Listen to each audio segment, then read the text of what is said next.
Muy buenas tardes, gracias por sintonizar esta conferencia de prensa a través de las distintas plataformas de los medios de comunicación, donde las autoridades de gobierno nos darán el balance y la actualización de la situación y esfuerzos conjuntos de cómo Costa Rica enfrenta la emergencia por el COVID-19. Saludamos a las autoridades de gobierno que nos acompañan este jueves 13 de agosto, la ministra de Trabajo y Seguridad Social, la señora Yanina Dinarte, y el ministro de Desarrollo Humano e Inclusión Social y presidente ejecutivo de Limas, el señor Juan Luis Bermúdez. A continuación, escucharemos a la ministra de Trabajo y Seguridad Social, la señora Yanina Dinarte, quien nos dará una actualización de los nuevos depósitos del bono Proteger. Muy buenas tardes, doña Yanina. Muy buenas tardes, muchas gracias. Un saludo cordial a todos los que nos siguen en esta tarde. Es importante para nosotros siempre rendir cuentas sobre los avances con Proteger. Nos hemos comprometido desde el primer momento a ser constantes en la información que vamos generando conforme se va dando la ejecución de los recursos y por supuesto conforme se van dando los otorgamientos de los bonos a las personas que han sido afectadas laboralmente. En este momento, y gracias a la labor de la Asamblea Legislativa que nos permitió contar con nuevos recursos para la asignación de bonos, es importante indicar que ya al día de hoy llevamos un primer grupo de pagos correspondiente a esta nueva etapa de Proteger, donde ya se contabilizan 55,000 bonos nuevos correspondiente al primer mes de las personas beneficiarias. Esto es muy importante porque estamos llegando al momento de hoy básicamente a un acumulado de 588,820 personas que han recibido el bono Proteger desde el que surgió, desde que nació esta iniciativa que busca atender también la afectación laboral de las personas, generando un ingreso que permita a su vez cubrir las necesidades más apremiantes de las familias que están siendo afectadas. Voy a hacer una recapitulación de la información que tenemos al día de hoy con respecto al primer grupo de pagos. Sabemos que se logró beneficiar a 533,820 personas. Después tenemos un registro para el segundo mes de este primer grupo de 526,247 y correspondientes al tercer mes hay 522,310. Como podemos ver, aquí hay una diferencia entre la cantidad de bonos que se otorgaron en primer mes y los que finalmente se hacen en tercer mes. Estos casos se pueden explicar en razón del cambio de la situación de algunas personas que si bien recibieron el primer bono, a lo largo de este periodo han ido teniendo algún cambio ya sea de su situación laboral o algún cambio en los factores que permiten acceder al beneficio como tal. Como ustedes recordarán, tenemos algunos casos de personas que fueron trasladadas a un proceso de valoración y por supuesto se abrió un órgano de investigación para poder determinar en algunos casos si había algún impedimento que permitiera a las personas seguir adelante con su otorgamiento de bono. La mayoría de estos casos ya ha sido resuelto y se han venido computando esos pagos conforme el órgano de investigación va resolviendo. Esto quiere decir que esa pequeña brecha se va a ir cerrando conforme el órgano va resolviendo y eso es básicamente lo que podría estar también reflejándose en esta diferencia que se manifiesta entre el primer bono, el segundo y el tercero. Pero insisto, a este momento es realmente importante señalar que ya con este segundo grupo de personas beneficiarias ya llevamos 55,000 y en los próximos días, probablemente a partir de la otra semana, ya podremos culminar con los primeros pagos correspondientes a este segundo grupo de beneficiarios en razón de los 90,000 millones que la Asamblea Legislativa aprobó para apoyar el bono Proteger. Es importante decir también por transparencia que a este momento en la plataforma de Proteger tenemos 984,394 personas, de las cuales un total de 963,981 han estado en proceso no solo de validación, sino que también han sido notificadas con respecto a la etapa en la que se encuentran del proceso. Esto básicamente lo podemos desagregar entre 470,949 hombres que han hecho la solicitud del bono y 513,300 mujeres que han hecho la solicitud del bono Proteger. Con respecto a la distribución en los territorios, es también necesario puntualizar que hemos tenido una muy clara participación en la provincia de San José, en la provincia de Alajuela y en la provincia de Punta Arenas, donde claramente hay una participación bastante importante. Por ejemplo, en el caso de San José, son cerca de 310,000 personas las que han hecho una solicitud del bono precisamente por tener una afectación laboral, mientras que en el caso de Alajuela estamos hablando de cerca de 104,103 personas y en Punta Arenas 113,000 personas que también lo han solicitado. En el resto de las provincias claramente también hay afectación y eso se traduce que en el caso de Guanacaste tengamos 95,000 personas, en Cartago 98,000, en Heredia 78,000 y en Limón cerca de 97,000 personas que también han requerido de este apoyo que se ha venido dando como parte de las acciones para la atención de la emergencia. Si nos vamos a analizar cuál ha sido el tipo de afectación laboral que han tenido las personas, como podemos ver en esta gráfica, básicamente tenemos una importante afectación en personas que tienen un trabajo independiente, lo cual representa al día de hoy cerca de un 38% del total de las personas afectadas, y también tenemos una gran proporción de personas en informalidad que han tenido una afectación. Esto claramente en razón de que ante las medidas sanitarias muchas de estas personas se han visto limitadas a poder mantener sus actividades económicas que anteriormente pues eran o informales o básicamente temporales en algunos casos también. Como pueden ver en la barra azul, en el segmento azul de este pastel, también se logra observar la participación que tienen las personas que han sido afectadas por despido, que representa aproximadamente un 22% del total de personas que han solicitado el beneficio. Un 10% son personas que han tenido una reducción de jornada y aproximadamente casi un 6% son personas que han tenido una suspensión de contrato laboral. En esta siguiente etapa, como sabemos, los recursos siguen siendo limitados y por eso hemos tenido que aplicar criterios de priorización en donde no solo se contempla, por ejemplo, el nivel de ingresos que tienen las personas en este momento, sino que también se tiene que hacer consideraciones sobre los factores de vulnerabilidad que están afectando a estas personas y que por supuesto hacen que tengamos que prioritariamente atenderles a ellos o ellas. Por esto el ejercicio que se está haciendo en este momento no solamente es un ejercicio muy responsable de priorización, sino que también es comprendiendo que por supuesto sabemos que hay muchas personas que siguen necesitando con una gran urgencia de los recursos y por eso hemos identificado como prioritario enfocar en estas poblaciones con ingresos prácticamente en cero o ingreso cero y que también tienen personas a su cargo. Concluyo esta parte señalando que además, como lo reiterábamos la semana anterior, hemos venido desarrollando procesos para poder generar algunas alternativas, como por ejemplo el proyecto que ya está en la corriente legislativa, que responde al proceso que hemos desarrollado con el BID, que permitiría no solo dirigir nuevos recursos para proteger con el propósito de alcanzar a unas 119,000 personas más que todavía quedarían en espera, pero también se contemplan recursos para apostar a la inserción laboral a través del PRONAE y finalmente también desarrollar un componente de este programa que iría para subsidios salariales al sector turístico. Muchísimas gracias. Muchas gracias a la ministra de Trabajo y Seguridad Social, la señora Yanina Dinarte.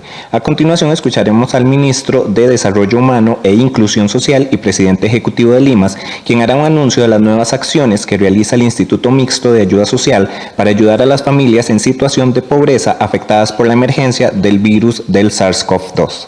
Muy buenas tardes, don Juan Luis. Muy buenas tardes a todos los presentes y a quienes nos siguen desde los distintos medios. De manera complementaria a esta noticia en la cual ya hemos dado inicio a la ejecución de los nuevos recursos del Bono Proteger y en la atención de aquellas personas que estaban a la espera de dicho beneficio, queremos informarles de dos iniciativas muy puntuales que vienen a complementar la protección social de nuestra población.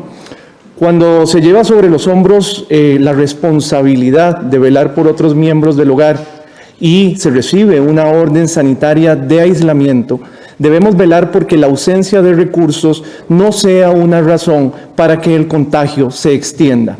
Por ello es que, queriendo que las medidas sanitarias sean efectivas y garanticen su fin último, hemos trabajado en crear un protocolo para atender hogares en condición de pobreza, con orden sanitaria de aislamiento por COVID-19.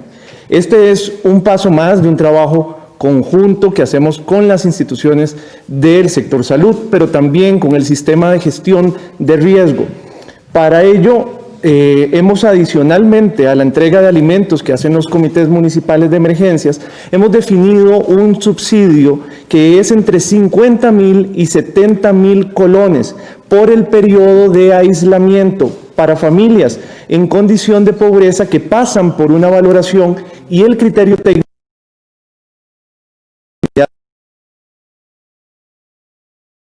se privilegia que sea virtual para evitar entonces que las familias tengan que romper justo su periodo de aislamiento. Es muy importante decir cómo va a funcionar esto. Esto va a funcionar desde las entidades responsables de emitir la orden sanitaria. A partir de ese momento se activa una articulación entre las instituciones del sector social, principalmente en este caso el IMAS, pero también otras como el PANI, el INAMU, el CONAPDIS y el CONAPAN, de tal manera que muy rápidamente, habiendo recibido la orden sanitaria, estas personas y sus hogares puedan recibir este subsidio por ese periodo de aislamiento. Quiero decir que va dirigido específicamente a jefaturas de hogar o personas generadoras de ingresos dentro del núcleo familiar. Las familias en condición de pobreza que reciben, eso sí, otro tipo de beneficios, incluido el bono proteger u otras transferencias superiores a los 50.000 colones, que estarán excluidas porque ya tienen recursos para atender necesidades básicas. Ese sería la primera de las iniciativas que queremos informarles.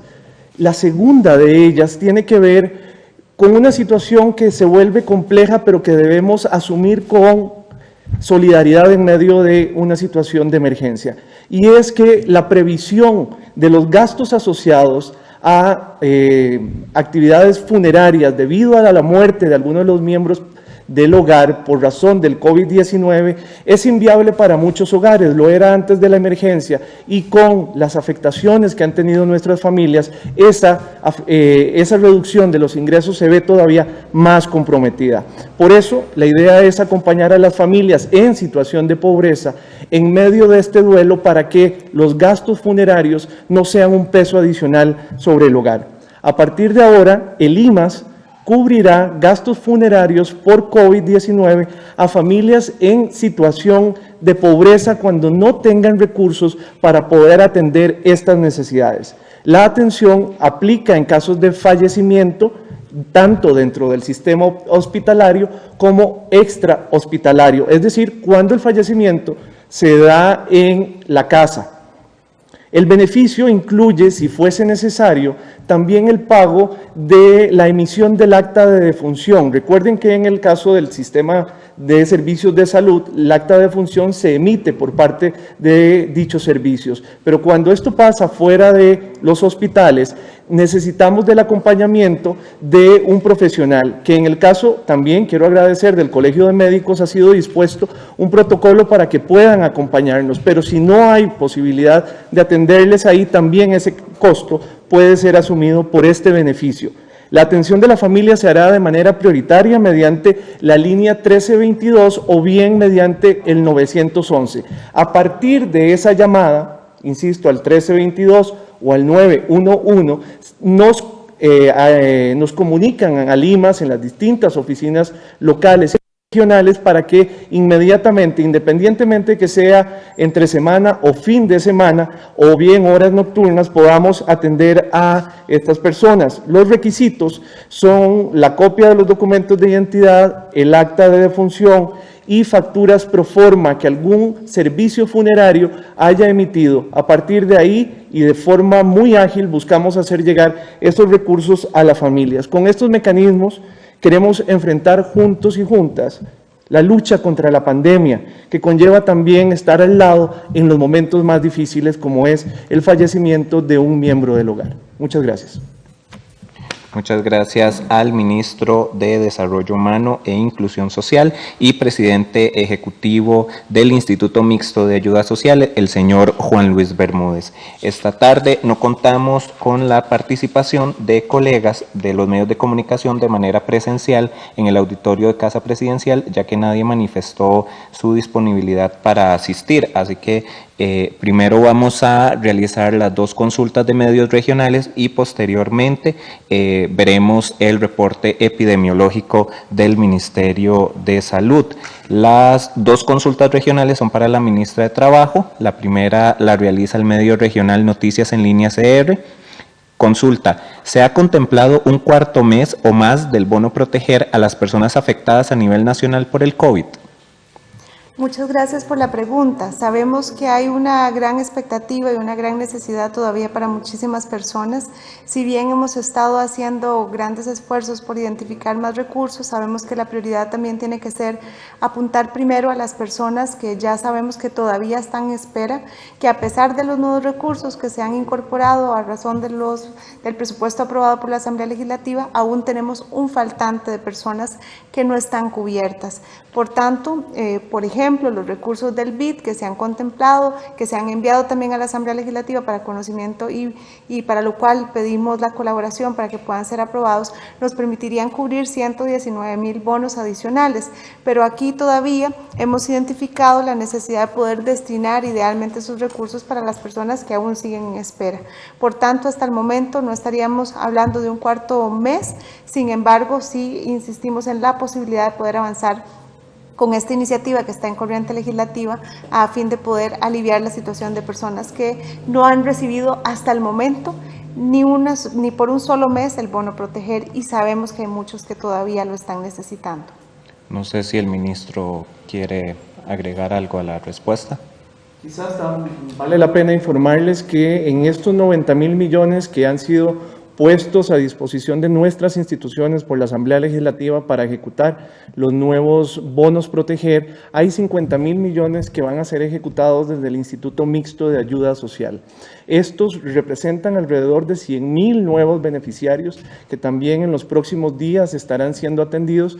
Para ello todavía estamos a la espera de un trámite final que en el caso de Limas, por ser una institución autónoma, debíamos hacer ante la Contraloría General de la República. En el momento en el que estén disponibles esos recursos, daremos inicio a el proceso de ampliación y de ejecución de los mismos para llegar a esta población. La siguiente consulta la realiza usted, se informa y consulta a la ministra de Trabajo. ¿Se les notificará a las personas que no aprueban el bono, que no se les aprueba el bono proteger? Sí, por supuesto. Muchas gracias por esta pregunta. Es realmente una pregunta muy importante. No solamente ya estamos notificando a personas que no les corresponde el bono proteger porque no cumple con alguna de las condiciones que establece el decreto ejecutivo. Sabemos que son cerca de 37,000 personas a las que se les tiene que rechazar el bono por no cumplir estas condiciones que establece el decreto, así que ya estamos en una etapa en la que precisamente se está haciendo esas notificaciones para que las personas tengan claridad no solo de que se les está rechazando el bono, sino que también tengan claridad de las razones, apelando fundamentalmente a lo que el decreto establece. También es importante decir, hay otras notificaciones que se están haciendo en este momento, por ejemplo, y esto es muy importante para efectos de aquellas personas que recibieron en su momento un mensaje de impedimento. Esas personas que sí recibieron el primer bono y recibieron esa notificación, han pasado por un proceso en el que aportaron prueba adicional para aclarar alguna alerta o algún aspecto que en su momento generó dicha alerta, y que entonces a razón de esa información que aportaron han sido trasladados al órgano de procedimiento que se estableció para los efectos. Este es un órgano de investigación que lo que hace es conocer los casos, estudiarlos puntualmente y a partir de ese proceso de estudio puede resolver o recomendar cuál debe ser el paso siguiente. Entonces, aquí podríamos tener personas que se resuelva que no les corresponde el pago y por tanto podrían suceder dos situaciones. Una, que el primer pago por alguna razón no le procedía y tuviese que hacer la devolución, como lo hemos indicado previamente, o dos, que efectivamente tiene que, además, se le notificaría, que además no va a recibir más bonos hacia adelante. O podría ser, como está sucediendo en la mayoría de los casos, que las personas identifiquen que sí les procede el beneficio y por tanto lo que se hace es la programación para seguir adelante con sus pagos. Esto quiero aprovechar para mencionarlo porque también sabemos que ha habido mucha inquietud de que en algún momento se llegó a decir, a concluir que habían 2.300 casos que estaban mal pagados, pero esa información no ha sido correcta. En su momento, lo que dijimos ambas instituciones es que teníamos 2.300 casos que tenían alguna alerta de una inconsistencia y esa inconsistencia tenía que ser verificada. ¿Y cómo se hacía esa verificación? Precisamente dándole la oportunidad a las personas para que pudiesen aportar la información y nos pudiesen ayudar a aclarar si ese impedimento o esa inconsistencia era real. Ya con esa información, el órgano de procedimiento administrativo ha logrado resolver la mayor parte de los casos y eso es lo que nos permite seguir adelante. Entonces sí, claramente hay una notificación que se va haciendo y por supuesto también es importante decirlo con toda transparencia, a las personas que en este momento no entrarían en este segundo grupo de beneficios, también se les notificaría que por el momento no tendríamos más recursos disponibles y claramente en el futuro, si logramos habilitar más recursos, como por ejemplo con los fondos del BID, entonces podríamos retomar el proceso de verificación y validación para asignar nuevos beneficios a las personas que aún están en espera.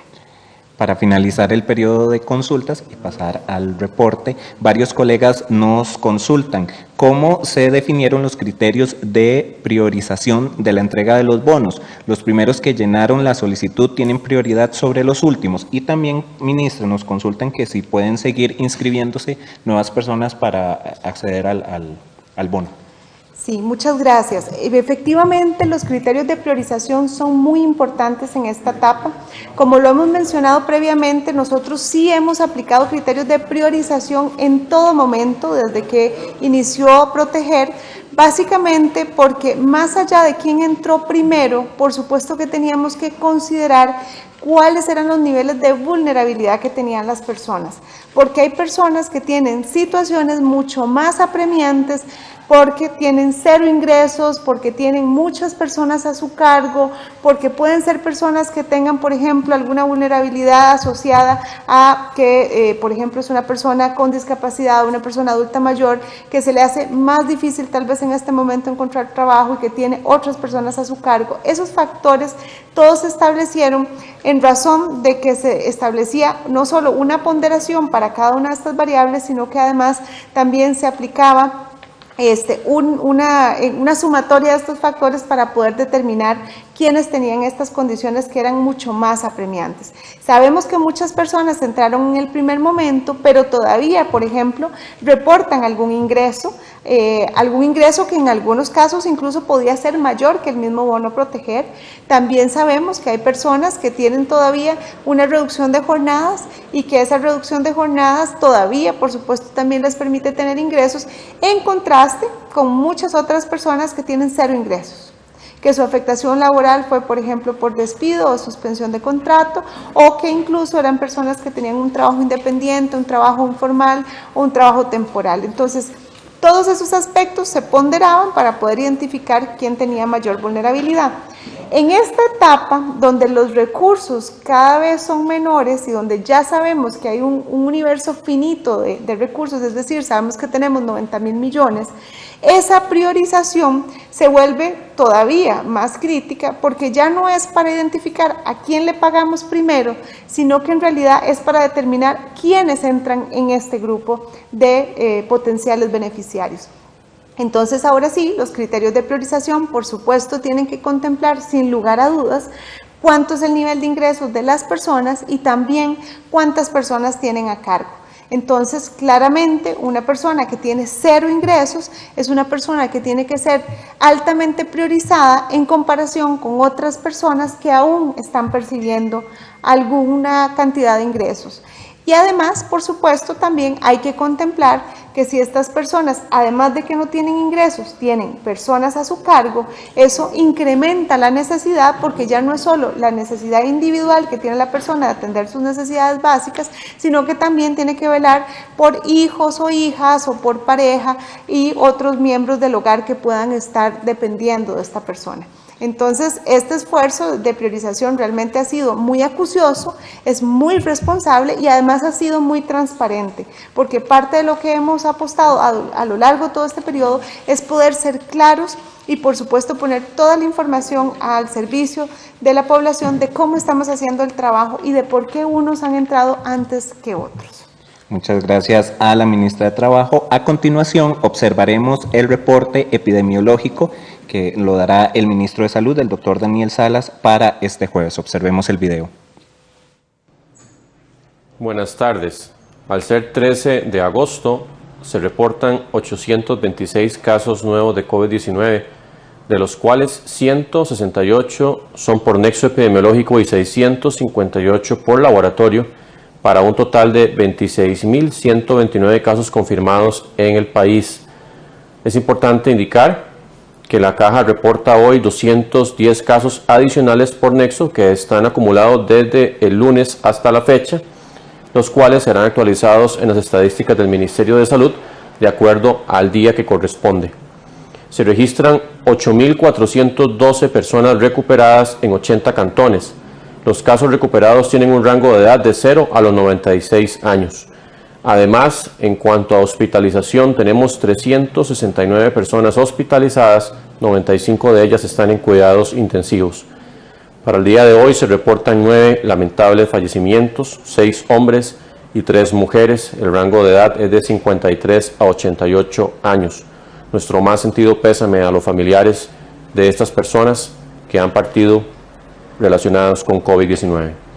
En total se contabilizan 272 fallecimientos relacionados con COVID-19. Se trata de 99 mujeres y 173 hombres con un rango de edad que va desde los 23 hasta los 100 años. Muchas gracias al ministro de Salud, el doctor Daniel Salas, por el reporte ofrecido. De esta forma, damos por concluida esta conferencia de prensa. Le agradecemos a la ministra de Trabajo y Seguridad Social, la señora Yanina Dinarte, y al ministro de Desarrollo Humano e Inclusión Social y presidente ejecutivo de Limas, el señor Juan Luis Bermúdez, por acompañarnos esta tarde. A ustedes, muchas gracias por sintonizarnos. Los esperamos mañana con una nueva actualización al ser las 12:45. Muy buenas tardes.